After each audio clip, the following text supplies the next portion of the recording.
নদিয়ার নবদ্বীপে চাষের জমিতে অবৈধভাবে বিদ্যুতের পোল বসিয়ে চাষের জমি দখলের প্রতিবাদে ডেপুটেশন এবং অবস্থান। নবদ্বীপ শহরে প্রাচীন মায়াপুর মালোপাড়া এলাকায় গঙ্গা তীরবর্তী অসংখ্য জমি রয়েছে। সেখানে স্থানীয় চাষিরা দীর্ঘদিন ধরে জমিতে চাষাবাদ করে আসছে।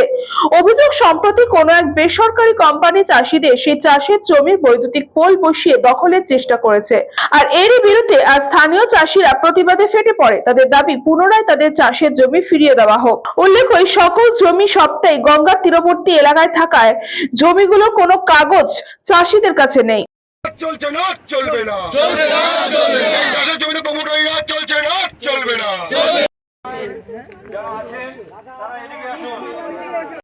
সবাই চুপ করে দাঁড়িয়ে আছে, কিছু না।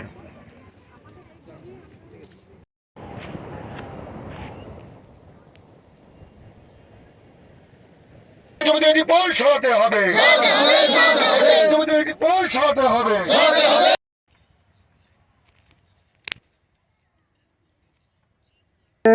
এসেন একটা গ্রুপ, একটা কোম্পানি, তিনারা এসে আমাদের জমি জমা নষ্ট করে, পাকা ফসল নষ্ট করে কারেন্টের পোস্ট তুলছে, আবার সেখানে ফেলছে, পাড়াচ্ছে, কিছু বলতে গেলে উল্টাপাল্টা নানা রকম বিধি কথা বলছে, আমাদের উন্মাদ করে ভাবাচ্ছে।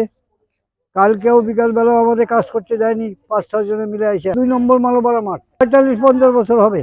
গঙ্গা, এটা গঙ্গা খাস না, আমাদের কাজ নেই, তাদের কোনো কাগজ নেই। তারা বলছে যে আমার সব কাগজ কা জমিন, হ্যাঁ এরকম বলছে। আমরা চাইছি আমাদের জমিন চাই, আমরা এই নিয়ে আমরা চলি চাষবাস করে। গোপাল বিশ্বাসের report, news promo time. St. Augustine's Day School, Barrackpur. Success for every child.